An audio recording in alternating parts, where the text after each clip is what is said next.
السلام علیکم ورحمۃ اللہ وبرکاتہ۔ الحمدللہ وکفا وسلام علی حبیبہ المصطفیٰ وعلی آلہ واصحابہ النجباء اما بعد فاعوذ باللہ من الشیطان الرجیم ان اللہ وملائکتہ یصلون علی النبی یا ایہا الذین آمنوا صلوا علیہ وسلموا تسلیما اللہم صل علی سیدنا ومولانا محمد معدن الجود والکرم وآلہ واصحابہ الکرام وابنہ الکریم وبارک وسلم صلاۃ دائمۃ سرمدا ابدا۔ عزیزان گرامی وقار، رمضان المبارک کا مقدس مہینہ ہے اور حالیہ دنوں میں ہندوستان بھر میں جو حالات چل رہے ہیں اس سے ہر ایک مسلمان باخبر ہے، جانتا ہے۔ آج کے حالات میں رسول پاک صلی اللہ تعالیٰ علیہ وسلم کی ذات پاک کو جس طرح سے پورے ہندوستان میں نشانہ بنایا جا رہا ہے، موضوع بحث بنایا جا رہا ہے، ہمارے دل چھلنی ہیں، زخمی ہیں، یہ ایک الگ میٹر ہے۔ لیکن آج میں آپ کے سامنے حاضر ہوں خاص ایک بات کا ذکر کرنے کے لیے۔ میرے عزیز چاہنے والے بہت سارے ہزاروں کی تعداد میں نوجوان اور علماء، ایک سلسلہ چل پڑا ہے ابھی فی الحال سوشل میڈیا پر، خاص طور پر مجھے لے کر کے مباہلے کا چیلنج دے دیا مفتی سلمان اظہری نے، کفر کی دھرتی کو ہلا دیا، فلاں فلاں میسیجز بہت گردش کر رہے ہیں۔ اے میرے عزیزو، میں آپ کو اس بات کا کھل کر کے اظہار کرنا چاہتا ہوں کہ مجھ جیسے ایک کمتر طالب علم نے کون سا کمال کر دیا ہے۔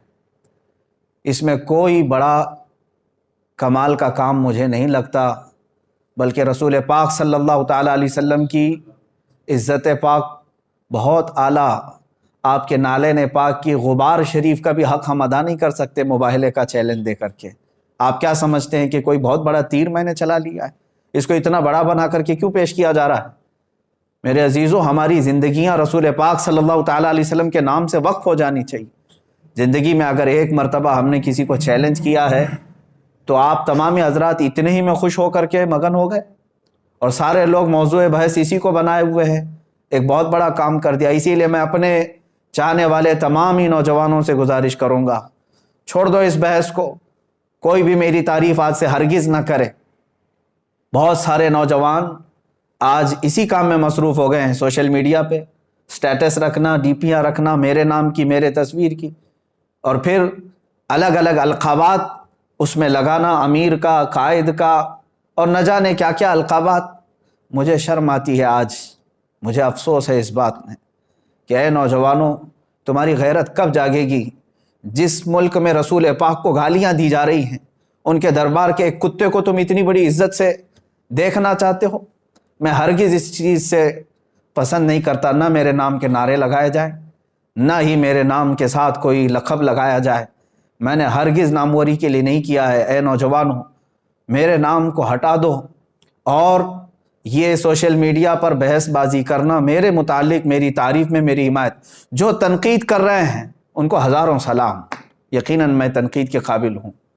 جو علماء میرے متعلق قدغن لگا رہے ہیں ان کو ہزاروں سلام، وہ میری غلطیوں کو صحیح کرنے کی کوشش کر رہے ہوں گے، لیکن مجھے ڈر تعریف کرنے والوں سے۔ یہ سب موو ہو گئے رسول پاک صلی اللہ تعالیٰ علیہ وسلم کی تعریف کو چھوڑ کر کے تم ایک ادنا طالب علم کی تعریف میں لگ گئے ہو۔ میری تعریف بند کرو، میرے نام سے ڈی پیاں رکھنا اور سٹیٹس رکھنا بند کرو۔ نوجوانوں، میں تم سب سے گزارش کروں گا، یہ وقت ہے تمہارا رسول پاک صلی اللہ علیہ وسلم کی عزت کے دفاع میں گزارنے کا۔ کیا ہی اچھا ہوتا کہ میرے نبی کی عظمتیں تم بیان کرتے اور لوگوں کو میرے رسول پاک صلی اللہ تعالیٰ علیہ وسلم کے اخلاق کریمانہ بتاتے۔ تم آج یہ سوچ رہے ہو کہ ہم نے ایک کافر، پاکھنڈی اور ذلیل کتے کو حقانیت ظاہر کرنے کے لیے موبائلے کا چیلنج کیا تو ایک بہت بڑا کمال کر دیا۔ میرے متعلق یہ کہا جا رہا ہے ان کی جرأت کو سلام، ان کی بہادری کو سلام۔ کون سی جرأت ہے، کون سی بہادری ہے؟ یہ ہر عاشق رسول، ہر مومن کا فرض تھا۔ میرے عزیزوں، میں نے کوئی کمال کا کام نہیں کیا ہے۔ رسول پاک صلی اللہ تعالیٰ علیہ وسلم کی اس زندگی پاک کے بعد جس رسول نے راتوں میں رو رو کر کے ہم غریبوں کو یاد کیا ہو، کیا ان کے آنسوؤں کے ایک قطرے کا حق ادا کر سکتے ہو؟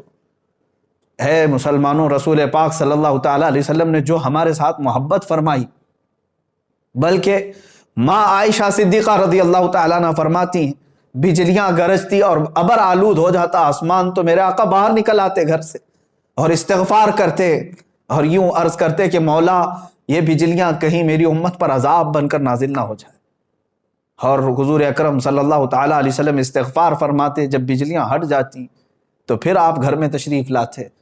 آپ اندازہ کرو، ماں عائشہ فرماتی ہیں کہ رسول پاک صلی اللہ علیہ وسلم ہمیشہ ابر کو دیکھ کر، بجلیوں کو دیکھ کر کیوں گھبراتے؟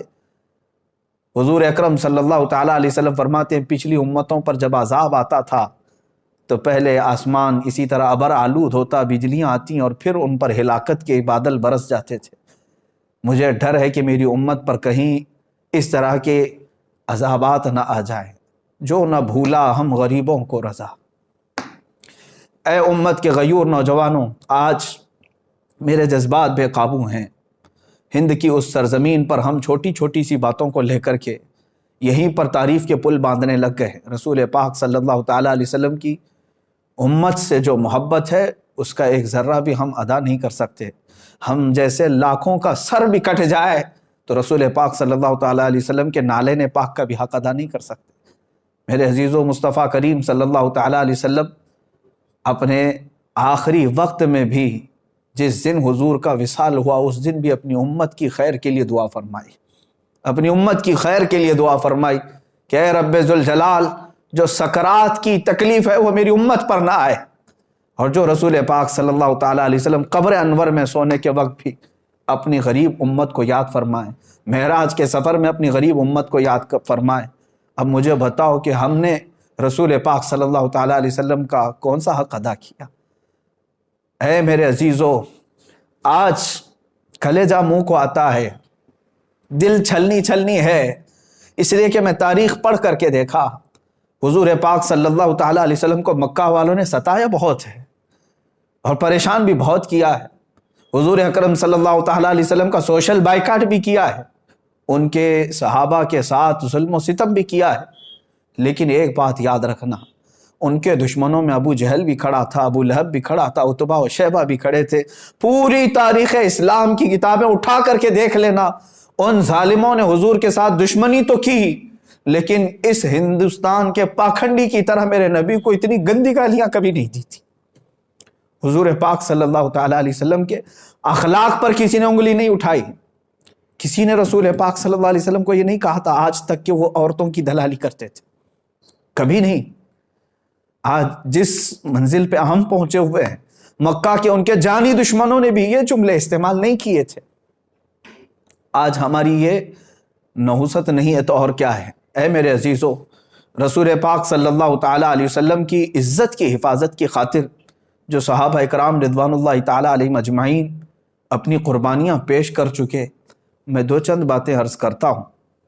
آج ہم اپنے گھروں میں بیٹھ کر کے سوشل میڈیا پر آوازیں اٹھا کر کے یا سڑکوں پر ایک آدھ بار نکل کر کے یہ کہتے ہیں کہ رسول پاک صلی اللہ تعالیٰ علیہ وسلم کی عزت کی حفاظت کے لیے ہم کھڑے ہو گئے، اور اتنے ہی پر ہم جیسے نکموں کو مرد مجاہد کا لقب دے دینا، ہم جیسے کم ظرف لوگوں کو، مجھ جیسے کم علم آدمی کو بڑے بڑے القاب سے نواز دینا، جبکہ کچھ نہیں کیا رسول پاک صلی اللہ تعالیٰ علیہ وسلم کی دفاع میں۔ صحابی رسول سعد ابن ربیع رضی اللہ تعالیٰ عنہ احد کے میدان میں لڑتے رہے، یہ رسول پاک صلی اللہ تعالیٰ علیہ وسلم کے چہیتے صحابی ہیں، لڑتے رہے یہاں تک کہ تقریباً 12 نیزے ان کے جسم پر لگے تھے، 12 نیزے ان کے جسم پر لگے، اور شام کا وقت آنے سے پہلے وہ زمین پر ڈھیر ہو چکے تھے اور ان کے اوپر کئی لاشیں گری ہوئی تھی۔ شام کے وقت میرے آقا صلی اللہ تعالیٰ علیہ وسلم نے اپنے صحابہ سے فرمایا کہ دیکھو سعد ابن ربیع کہیں نظر آئے، وہ زندوں میں ہیں یا انتقال کر چکے، تلاش کر کے آؤ۔ جو تلاش کرنے کے لیے صحابہ گئے، انہوں نے پکارنا شروع کیا میدان میں، احد کے میدان۔ یہ بڑی کڑی جنگ ہے، کفر اور اسلام کے مقابل میں جو جنگ ہوئی تھی، بڑا نقصان مسلمانوں کا اس جنگ میں ہوا تھا۔ پکارنے والے نے جب آواز دی تو بہت اندر سے لاشوں کے بیچ میں سے ایک آواز آنے لگی کہ ہاں سعد ابن ربیع زندہ ہے۔ ہٹائی گئی تو حضرت سعد ابن ربیع کی لاش یعنی جسم پاک دیکھنے والے بتاتے ہیں کہ 12 نیزے ان کے جسم پر لگے ہوئے ہیں، پیٹ پھٹ چکا تھا، پیٹ پھٹ چکا تھا اور خون میں لت پت ہیں، گوشت کے ان کے چتڑے ادھر سے ادھر ہو گئے ٹکڑے۔ میرے عزیزو، اس عالم میں وہ پوچھتے ہیں کہ اے آنے والے کیا پیغام لے کر کیا ہے؟ تو آنے والے صحابی نے کہا کہ اللہ کے رسول صلی اللہ علیہ وسلم نے تمہیں یاد کیا۔ اس صحابی سعد ابن ربیع نے اتنا کہا، جاؤ میرے آقا صلی اللہ علیہ وسلم کو میرا سلام کہہ دو، میں حضور پاک صلی اللہ تعالیٰ علیہ وسلم تک چل کے آنے کی طاقت نہیں رکھتا۔ اور اس کے بعد حضرت سعد ابن ربیع نے جو کہا، سنو اے مسلمانوں، جس کے جسم میں 12 نیزے چبھے ہوئے ہوں، پیٹ پھٹ چکا ہو، اس کے بعد وہ کہتے ہیں کہ جا کر حضور سے کہہ دینا، عذراً یا رسول اللہ، اے اللہ کے رسول ہمیں معاف کر دیں، ہم نے آپ کے دفاع کا حق ادا نہیں کیا۔ جس کا جسم چھلنی ہو گیا ہو اور ٹکڑوں میں آ گئے ہوں، وہ جب یہ کہہ رہے ہوں کہ اے اللہ کے رسول ہم نے آپ کی دفاع کا حق ادا نہیں کیا، ہم گھر بیٹھے سوشل میڈیا سے اگر تھوڑی باتیں کہہ دیں، آواز اٹھا دیں اور اسی پر اتنے بڑے بڑے القاب، یہ ناانصافی ہے میرے عزیزوں۔ اے غیور نوجوانوں، میرے آقا صلی اللہ تعالیٰ علیہ وسلم پر مر مٹنے والے ان صحابہ نے کبھی اپنی ناموری کا خیال تک نہیں فرمایا، بلکہ سعد ابن ربیع یہ کہتے ہیں آنے والے سے کہ جاؤ واپس میری قوم کو یہ پیغام دے دینا، مدینے والوں کو یہ پیغام دے دینا کہ اگر تم زندہ رہے، تمہاری آنکھیں دیکھتی رہیں اور کوئی تمہاری زندگی میں رسول پاک صلی اللہ تعالیٰ علیہ وسلم تک پہنچ گیا بری نیت سے، تو فرماتے ہیں کہ پھر قیامت کے دن اللہ تمہیں نہیں چھوڑے گا، تمہارا کوئی عذر قبول نہیں کیا جائے گا۔ سعد ابن ربیع یہ کہتے ہوئے اس دار فانی سے کوچ کر گئے، انتقال ہو گیا، شہید ہو گئے۔ ایک صحابی ہیں رسول پاک صلی اللہ تعالیٰ علیہ وسلم کے سامنے کھڑے، احد کے میدان، تیر چلتے رہے، تیر چلتے رہے، اتنے تیر کہ تقریباً ان کے جسم پر 80 تیر ادھر سے سائیں سائیں کرتے ہوئے گزرے اور کئی جسم پر چھپ گئے۔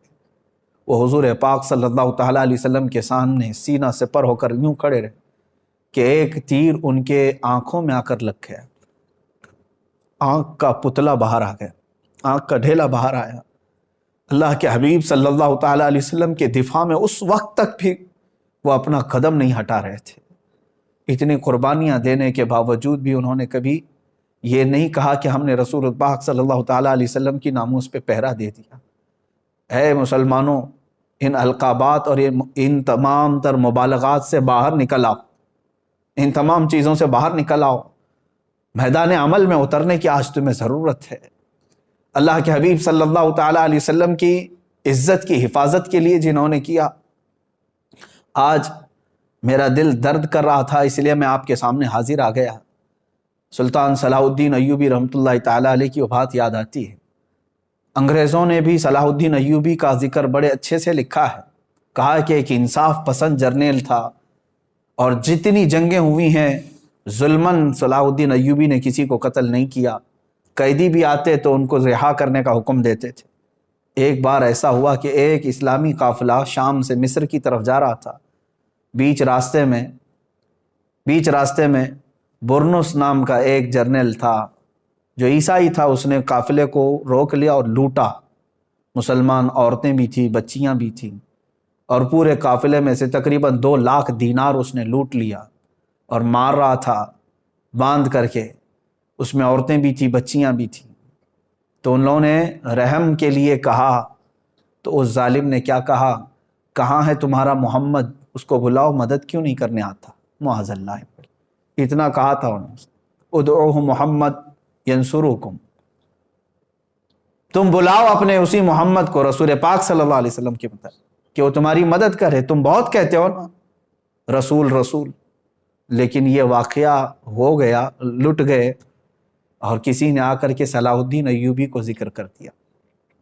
مصر میں ان کی جب خلافت تھی، صلاح الدین ایوبی اس زمانے میں بہت سخت بیمار تھے، بیماری کے عالم میں وہ تڑپ گئے اور کہا اے اللہ، ایک آخری میں تیری بارگاہ میں منت مانگتا ہوں، مجھے شفا یابی دے دے، مجھے صحت یابی دے دے، اور پھر اس برنس کو میں بتاؤں کہ محمد صلی اللہ علیہ وسلم مدد کیسے کرتے ہیں۔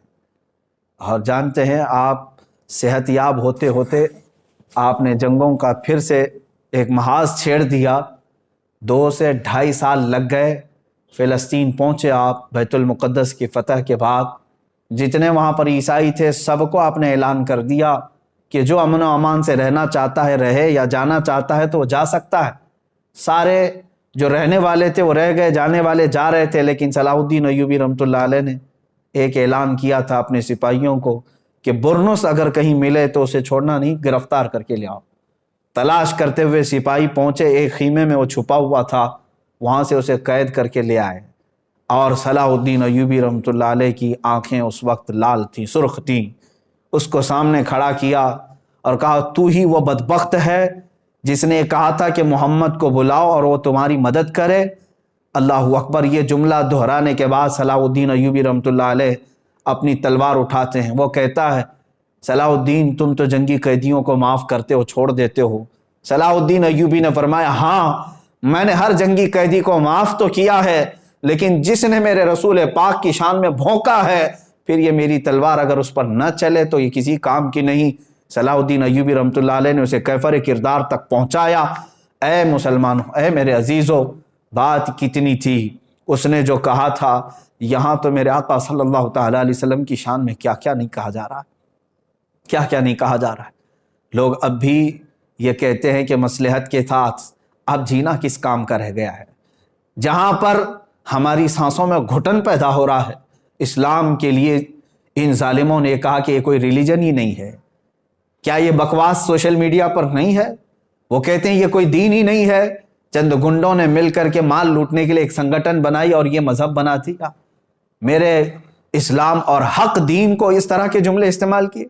اللہ کے نبی صلی اللہ تعالیٰ علیہ وسلم کی شان میں جو الفاظ استعمال کیے گئے وہ زبان پر لانا دشوار ہے، اور حد ہو گئی اب اللہ رب العزت کی بارگاہ میں بھی اس طرح کے جملے کہنا اور شیطان سے منسوب کر دینا۔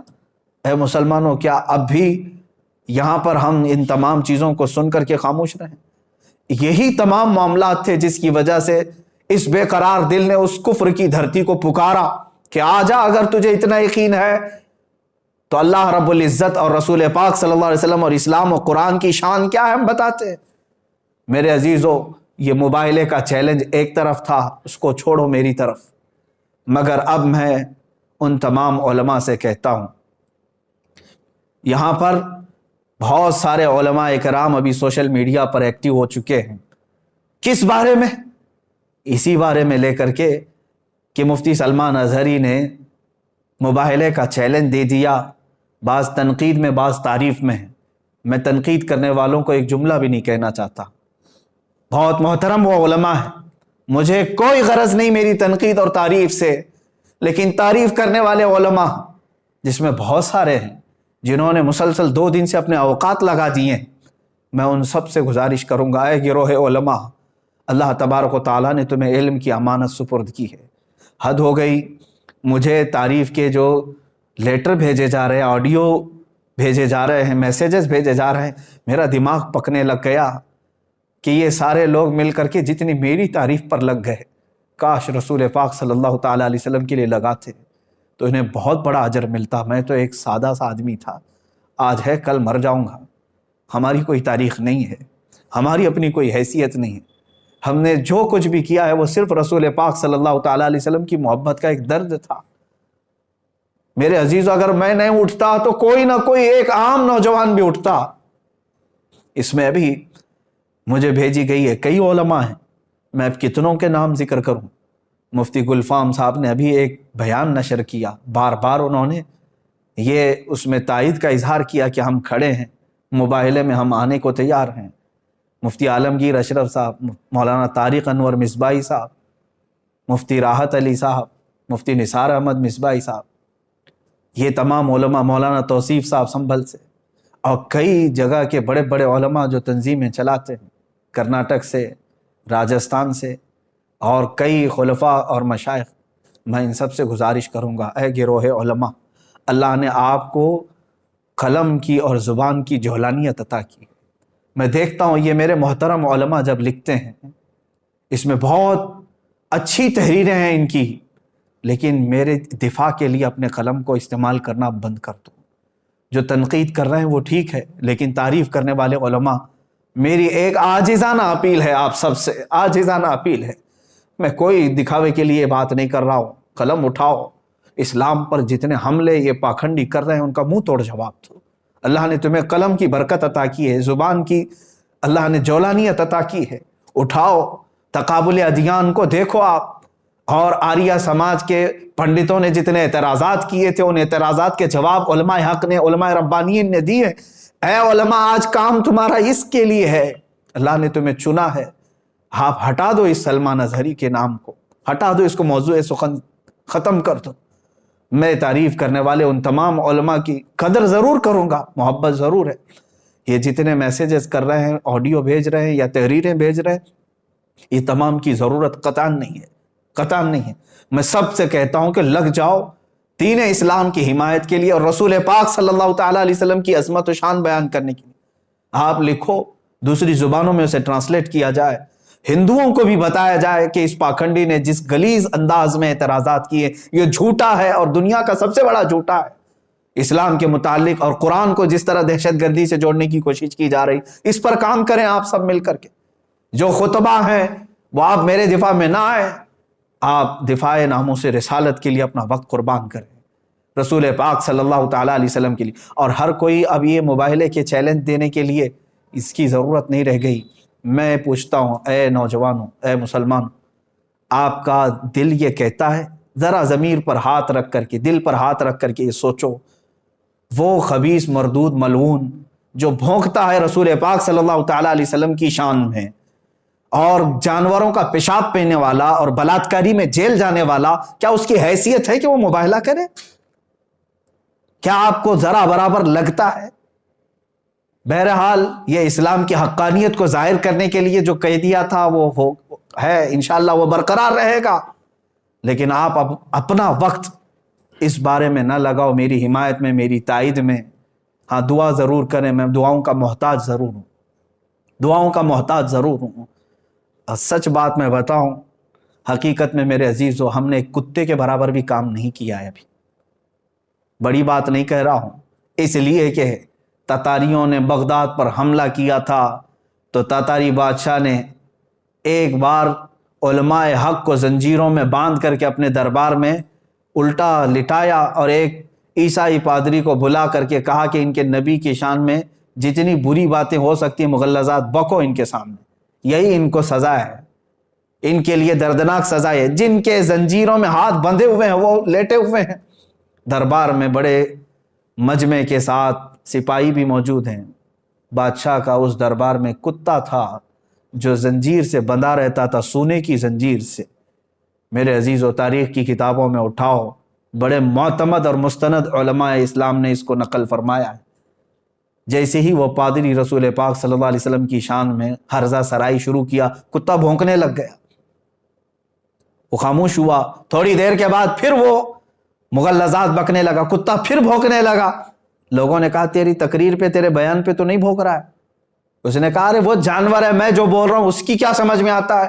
تیسری بار جب پھر وہ مغلظات شروع کیا، محمد ایسے، محمد ویسے، معاذ اللہ رب العالمین، کتا زنجیر توڑ کر کے اچھل کر کے آیا اور دم زدن میں اس پاکھنڈی پادری کے اوپر چڑھ گیا اور اس کو دم زدن میں چیر کر رکھ دیا۔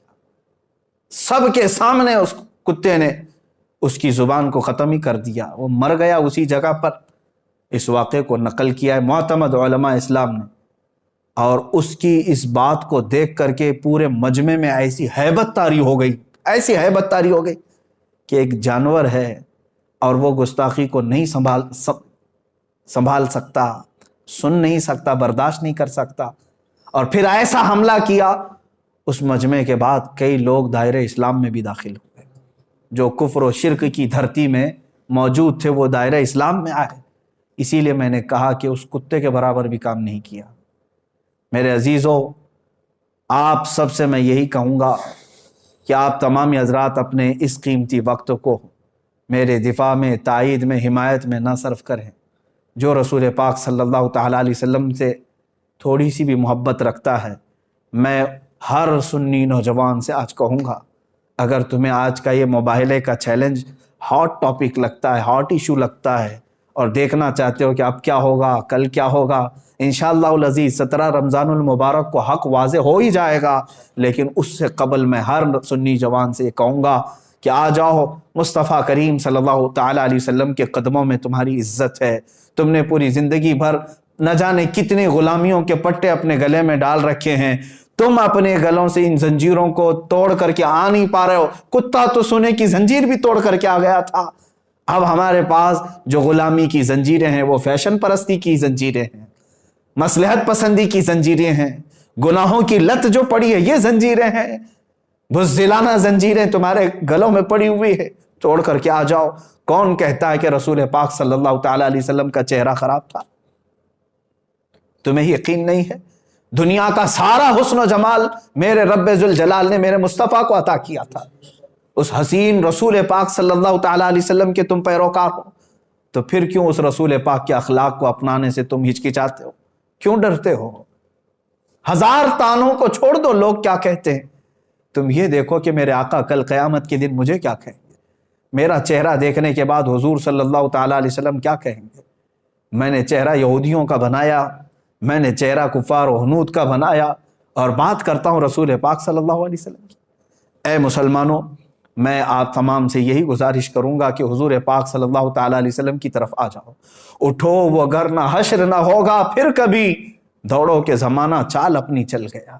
اور آج میں اسی بات پر آپ سب کو یہ میسج ضرور دینا چاہوں گا، کیوں نام محمد پر مر نہ جائیں ہم عزت سے، یوں بھی تو ہمیں دنیا سے ایک دن تو جانا ہے، یوں بھی تو کسی دن ہم کو دنیا سے تو جانا ہے۔ رسول پاک صلی اللہ تعالیٰ علیہ وسلم کے ہو کر کے جائیں گے تو قیامت کے دن سر بلند رہو گے، سرخرو رہو گے۔ اس لیے کہ میرے عزیزوں، ہمارا یہ قان ہے، ہمارا یقین ہے، ہمارا یہ بھروسہ ہے کہ ہماری قبر میں بھی رسول پاک صلی اللہ علیہ وسلم تشریف لائیں گے، قیامت کے دن انہی کی شفاعت اور سفارش ہمارے لیے کام آئے گی، تو دنیا میں ان کے ہو جاؤ اور انہی کی طرف لو لگا لو، اور اپنا جینا مرنا رسول پاک کے لیے کر دو۔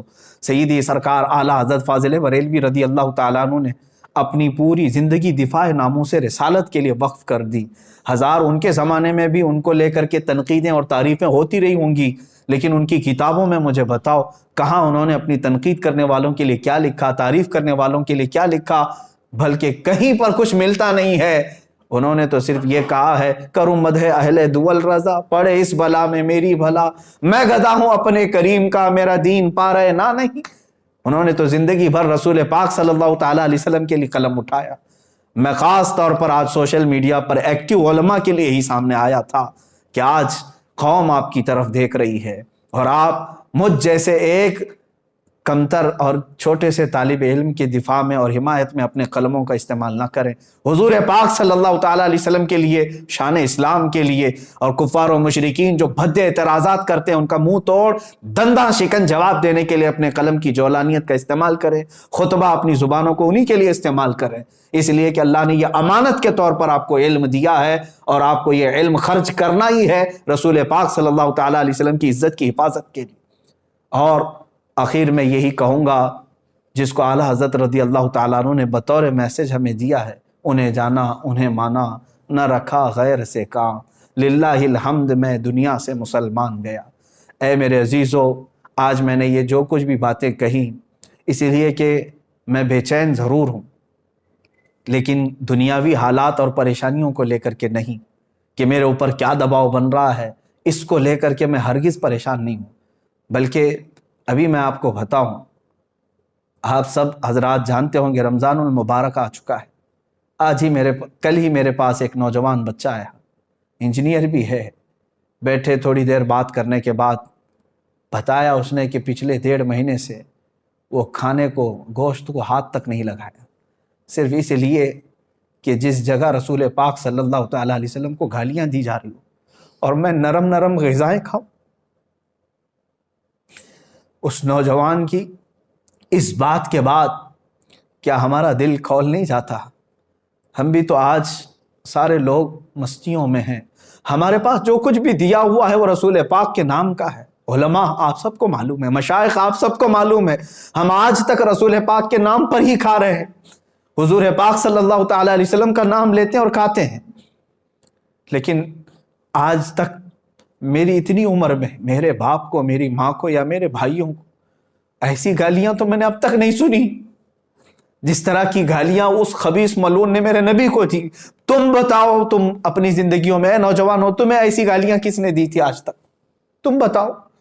تمہاری داڑھیوں کو دیکھ کر کے لوگ گالیاں نہیں دیتے، آج تم سر پہ ٹوپی رکھتے ہو تو تمہیں لوگ گالیاں نہیں دیتے۔ تمہاری ماں کو اور تمہارے باپ کو کس نے اس قدر گالیاں دی تھی؟ تمہیں کبھی کسی نے دلال کہا عورتوں کا؟ لیکن دنیا کے سب سے پاکیزہ انسان کو جس نے اس طرح کے الفاظ استعمال کیے، آپ بتاؤ اب اس کے بعد اگر ہمارے جذبات پہ قابو نہ ہو تو اور کیا ہو؟ ہم نے اپنے گھر والوں کے لیے کبھی اس طرح کی گالیاں نہیں سنی۔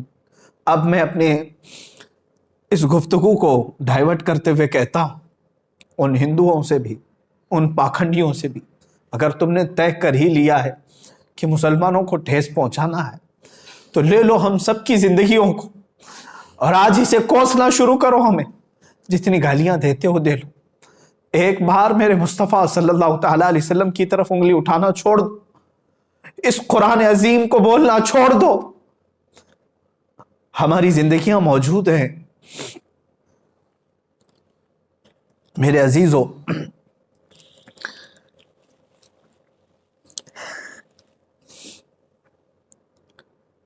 آج رمضان المبارک کی اس شب میں تعریف کے لیے نہیں عرض کرتا، روزانہ ہر رات مدینہ طیبہ سے میرے شاگرد ہیں، بچے ہیں، ایک میرا مخلص شاگرد ہے، وہاں سے فون لگاتا ہے بارگاہ مصطفیٰ میں اور گنبد خضرا کے نیچے سے ویب کانفرنسنگ کے ذریعے سے دیکھ لیتا ہوں، دل کو ٹھنڈک ہوتی ہے۔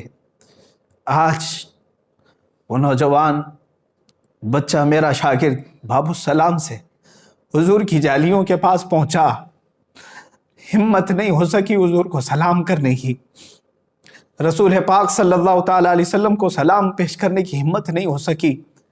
اسی لیے میرے عزیزو کہ ہم جس کیفیت میں آج جی رہے ہیں، اب اس کے بعد جینے کا کوئی مطلب نہیں ہوتا۔ آپ سمجھیں، برائے کرم سمجھیں میری اس بات کو۔ یقیناً میں جذبات میں بہت کچھ کہہ رہا ہوں، لیکن اے سنی مسلمانوں بیدار ہو جاؤ، آج اپنے اتحاد کو قائم کرو، صرف نام رسول پر علماء بیان بازیاں بند کریں اور میرے مصطفیٰ کے نام پر ایک بار جمع ہو جاؤ، اور رسول پاک صلی اللہ تعالی علیہ وسلم کی مدد ضرور آئے گی۔ ہم دنیا سے جانے سے پہلے اتنا چہرہ تو بنا لیں کہ حضور پاک صلی اللہ تعالی علیہ وسلم کو دکھا سکے، حضور پاک کی بارگاہ میں حاضر ہونے جیسی تھوڑی سی شکل تو بنا سکے۔ اس لیے اب اس کے بعد مجھے کچھ فرق نہیں پڑتا کہ مجھے حکام وقت قید کریں یا سولی پر چڑھائیں یا ختم کر دیں، اس لیے کہ ہم جیسوں کے ساتھ اب ہونا یہی چاہیے تھا کہ جو رسول پاک صلی اللہ تعالی علیہ وسلم کو گندی گالیاں سن کر کے مزے سے کھاتے پیتے اور سوتے ہیں، عذاب آ جانا چاہیے تھا۔ پھر بھی میرے آقا کی یہ رحمت کاملہ ہے کہ وہ اب بھی اپنی امت کو درد اور تکلیف میں دیکھنا گوارا نہیں کرتے۔ قرآن نے ان کے متعلق ہی کہا ہے، عزیز علیہ ما عنتم، حضور فرماتے ہیں تمہارے قدموں میں کانٹا بھی چبھ جائے تو مجھے یہ برداشت نہیں ہوتا۔ رسول پاک صلی اللہ تعالی علیہ وسلم کو ہمارے قدموں میں چبھنے والا کانٹا گوارا نہیں، اور ہم آج اپنے کانوں سے حضور کے لیے گندی گالیاں سن کر گوارا کیسے کر سکتے؟ بس میں کہنے کی طاقت میں نہیں ہوں، اخیر میں اتنا کہوں گا، عذراً یا رسول اللہ، اے اللہ کے نبی، ہم نکموں کو معاف فرمائیں، بد ہیں تو آپ کے، بھلے ہیں تو آپ کے، ٹکڑوں پہ پلے یہی کے، رخ کدھر کریں یا رسول اللہ، آپ ہی کی تو شان ہے۔ گندے نکمے کمی، مہنگے ہیں کوڑی کے تین، کون ہمیں پالتا؟ تم پہ کروڑوں درود کر کے تمہارے گناہ مانگے تمہاری پناہ، تم کہو دامن میں آ، تم پہ کروڑوں درود۔ اے رسول مختار صلی اللہ تعالی علیہ وسلم، ہند کے ان ہم جیسے بزدل مسلمانوں کو معاف فرما دے اور قوت حیدری عطا فرمائے۔ علماء کی زبان میں اے اللہ کے نبی طاقت و قوت عطا فرمائے، جوانوں کو بازو میں طاقت و قوت عطا فرمائے، ہم جئیں تو سر بلند کر کے جئیں اور آپ کی شان میں گالیاں سن کر کے نہ جئیں۔ اے رسول پاک مدد کی بھیک ہے، مدد کی بھیک، اے خاصان رسول وقت مدد ہے، امت پہ تیرے وقت عجب آ کے پڑا ہے۔ وآخر دعوانا الحمدللہ رب العالمین۔